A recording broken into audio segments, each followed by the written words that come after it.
Trump just said, "Ships of the world, start your engines." And I need you to sit with that for a second. That was his announcement on Truth Social last night, that the war with Iran is over. A war that killed more than 7,500 people. A war that blockaded one of the most critical shipping lanes on Earth for months. A war that killed 13 American soldiers and wounded 348 more. A war that sent your gas prices through the roof and squeezed grocery budgets that were already stretched thin. And the way the President of the United States chose to announce its end was with a one-liner that sounded like he was opening a yacht race. Now look, I'm not going to stand here and pretend that ending a war is a bad thing. Peace is better than war. Full stop. If this deal holds, if the Strait of Hormuz actually reopens, if Iran actually commits to not building a nuclear weapon that matters, that's real. But here's the thing. Here's what the celebrations on cable news are glossing over tonight. This deal is messy. The details are contradictory. The full text hasn't been released. And the two sides are already telling completely different stories about what they agreed to. Let's start with the basics. Last night, Pakistan's Prime Minister Shehbaz Sharif announced that the US and Iran had reached a peace deal, with the official signing ceremony set for June 19th in Geneva, Switzerland. Trump immediately posted on Truth Social, confirming it. Iran's deputy foreign minister went on state media to confirm it.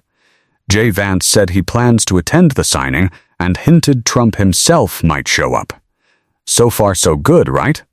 Here's where it gets complicated. Iranian state television ran a banner declaring that the United States had been forced to sign an agreement to end the war. Forced. That's the word Iran's state media used to describe this moment. Meanwhile, Trump is telling his supporters this is the greatest deal in history, that he's fundamentally transformed the Middle East, that Iran will not get a nuclear weapon. Two completely different narratives.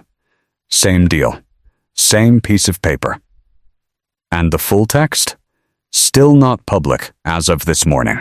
What we do know from Iranian state media leaks and statements from both sides is that the deal includes the immediate lifting of the U.S. naval blockade on Iran, the reopening of the Strait of Hormuz, Iran reaffirming its commitment not to produce nuclear weapons, a 60-day period of negotiations toward a final agreement, and the potential release of around $12 billion in frozen Iranian assets.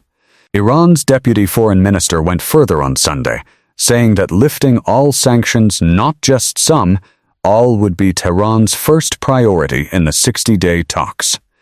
All UN Security Council resolutions. All IAEA sanctions. Everything. So let me ask you a direct question. Does that sound like Iran surrendered? Because it doesn't sound like Iran surrendered to me. And here's what absolutely nobody in the mainstream media is talking about enough tonight.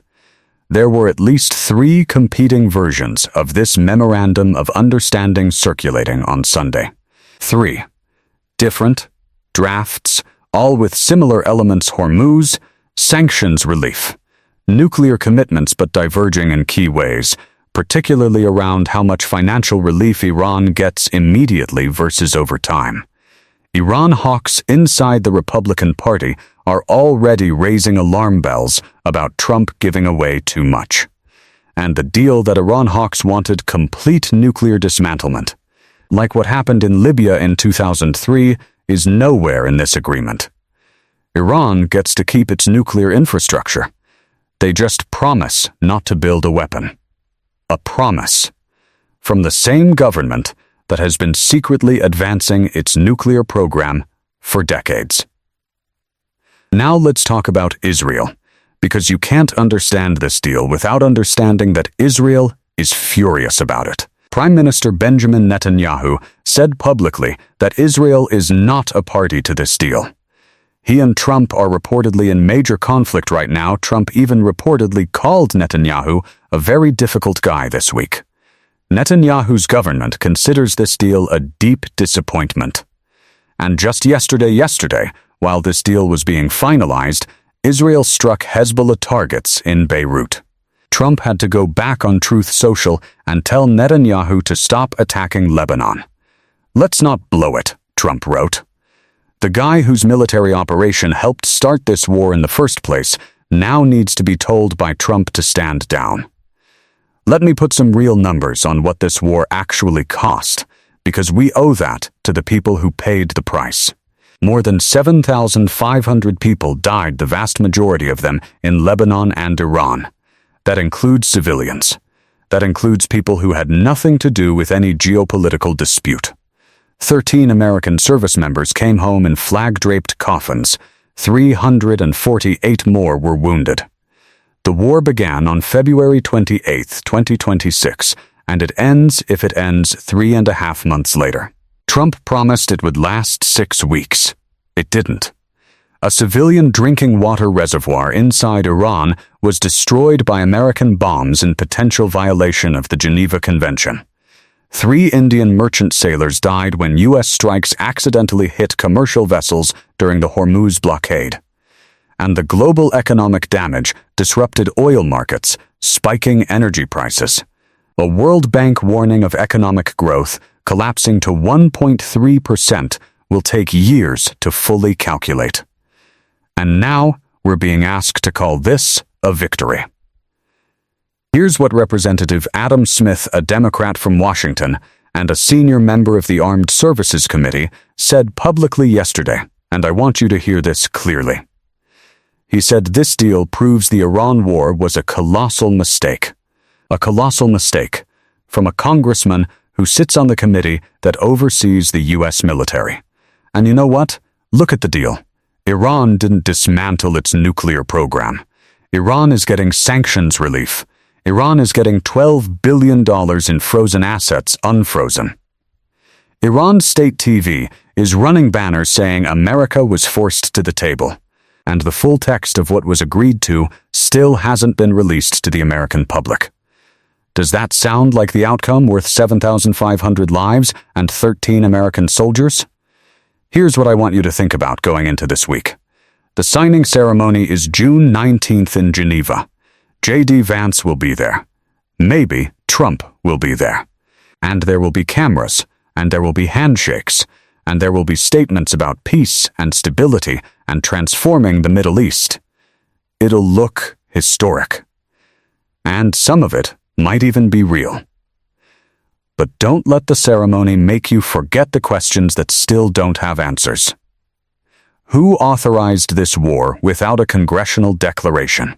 Who decided 6 weeks would be enough and was wrong by 3 months?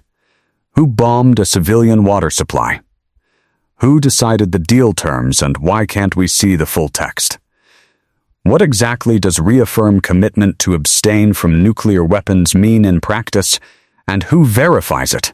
And what happens if Iran doesn't comply? And what about the 60 days of further negotiations? What happens if those collapse? These aren't partisan questions. They're American questions. They're the questions a free people are supposed to ask their government about a war fought in their name, with their money, with the lives of their fellow citizens. Peace is better than war. I mean that. But accountability still matters. Transparency still matters. And the American people deserve both, not just a Truth Social post that sounds like a yacht race announcement, and not just a signing ceremony with cameras and flags and handshakes in Switzerland. 7,500 people died. 13 American soldiers are gone. The least we can do is ask the hard questions about whether it was worth it and demand honest answers. If you think the American people deserve the full truth about this war and this deal, share this video. Leave a comment. Because the moment the cameras leave Geneva, the people in power will want you to move on and stop asking questions. Don't let them.